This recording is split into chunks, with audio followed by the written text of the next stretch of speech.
Let us now head up to the chairman's table and get this judging show on the road.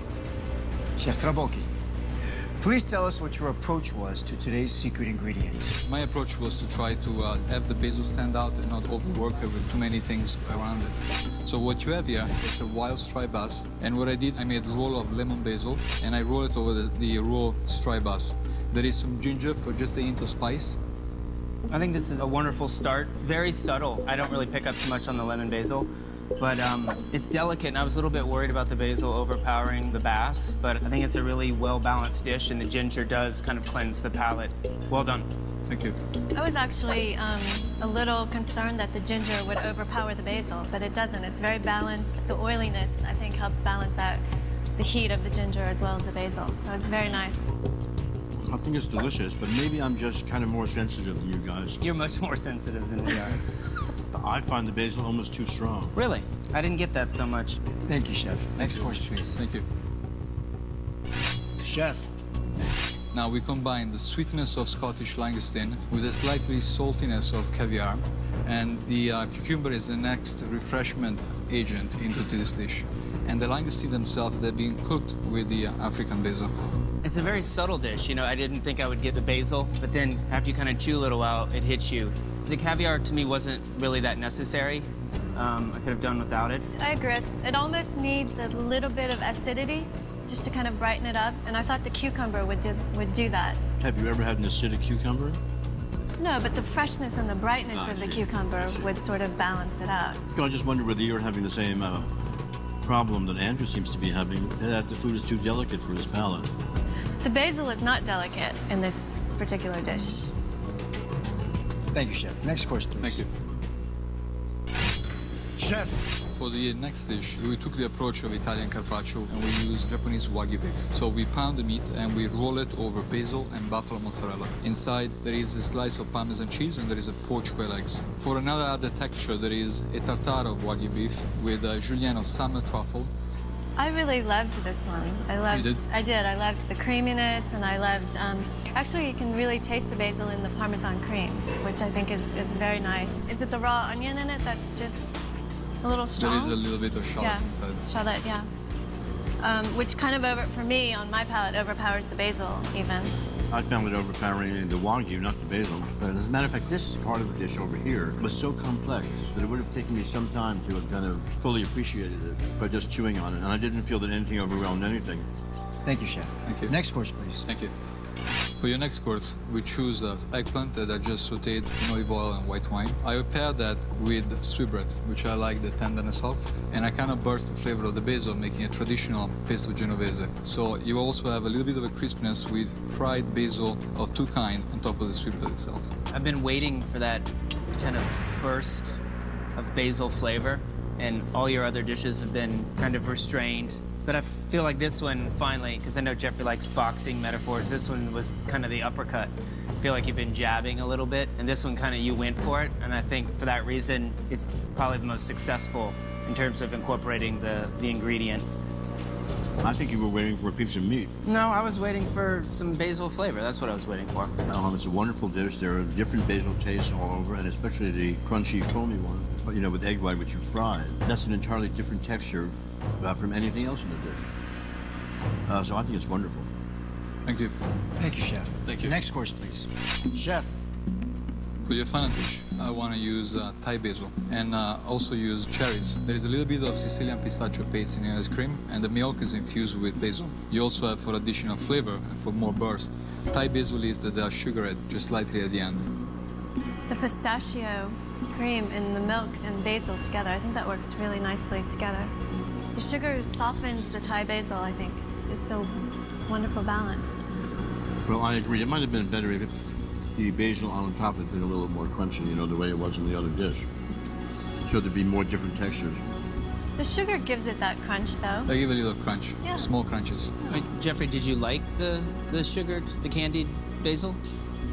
Yes. You did. I did, too. I think it's really good pistachio ice cream. I would have liked a little more of the basil flavor to come through. You get that with the candied? You have that every time you bite one candy, and that was the reason why we put them on top. Yeah. It works that way. Chef Trabocchi, grazie for an excellent meal. Prego. Honor to be here.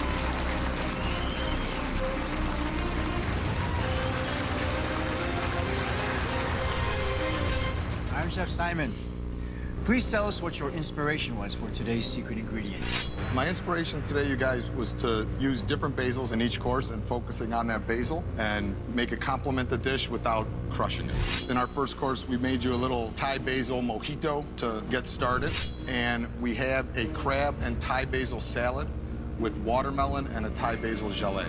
It also has some Fresno chilies in there, some shallot, and a little bit of fennel. Did you consider diluting the cachaça at all?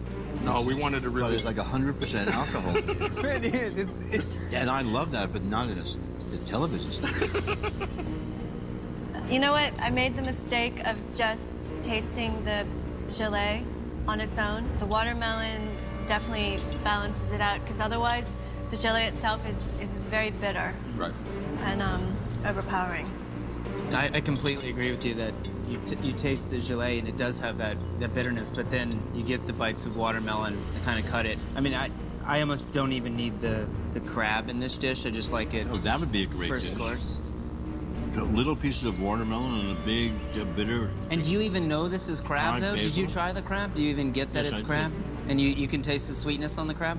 Not the tastiest I've ever had. Not the tastiest I've ever had. Thank you, Iron Chef. Thank Next you. course, please. In this course, we use the Genovese basil, and we made a custard with cauliflower and the basil. In the center of the custard is a egg yolk that will just barely be poached. It'll just split into the whole thing. It'll Inside? stay. Yeah, it'll stay as runny as like a completely soft poached egg, and it's topped with some crispy bacon, a Parmesan tuile, some crispy basil, and garnished with some aged balsamic. You know, as beautiful and as perfect as this is, I totally forgot about the basil. So maybe I should crunch into the leaf. Do you know what I mean? No, I don't. Okay. Well, what Where do you did you think? think the green came from? Did you see the No, green no, part? no. I'm just saying that See the whole because green plate? I mean, everything is green up your plate. No, but when you taste the custard with the egg, do you taste basil first? No, Okay. I see basil first. I'm afraid that I do find the flan or the timbal just a little lacking in taste. Thank you, Iron Chef. Thank you. Next course, please. Iron Chef. Your next course is made with the spicy African basil. They're ricotta and the spicy basil dumplings, and it's served with a little tomato pancetta basil sauce and garnished with an old school true mortar and pesto. I wish the dumplings were a tad bit lighter, and I think I just would have done the pesto. I would have left the tomato basil off. I just thought they're kind of competing, and to focus it more on that pesto, because it is so good. The basil doesn't even really come out in the dumpling, actually. You need the pesto.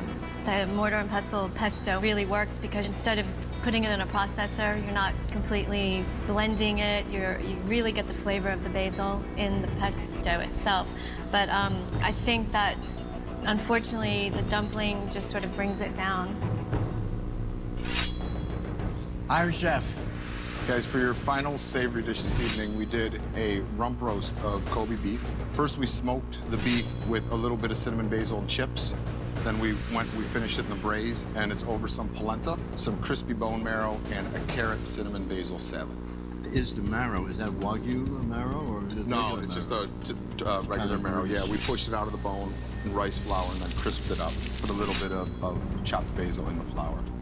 I think the rump roast is almost too thick for this little amount of the basil. So, you know, the secret ingredient doesn't come out as much.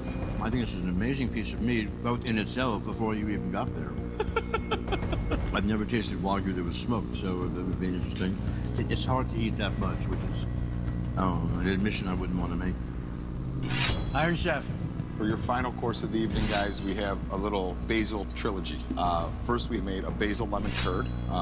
The sorbet is made with opal basil and the pound cake with Genovese basil. The basil syrup is also made with the Genovese. It's garnished with one of my favorite berries in the world, the framboise. This is a gorgeous dish, and you really taste the flavor of basil in this syrup. And I like the balance of the 3 different types of basil. They really work. I wish there was a little bit more basil flavor. Maybe my palate is just basiled out at this point, but I'm not getting a lot of that basil flavor. I taste a lot of basil, and for the first time, kind of integrated with everything else. I don't think it's too sweet. And the only thing I would change is I would probably want the lemon curd to be a little less rubbery. Iron Chef Simon. Thank you. Thank you for a wonderful meal. Thank you very much.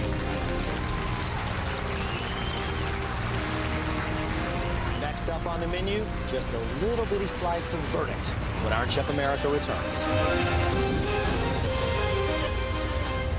Hi, kids. Welcome back to Kitchen Stadium, where the final moments of Battle Basil are at hand. The judges have dined, they have deliberated, and they have decided on a verdict.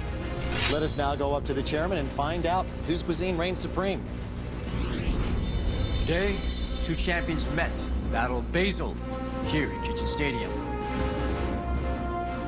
Chef Traboki, Iron Chef Simon. The judges have spoken. And the winner is...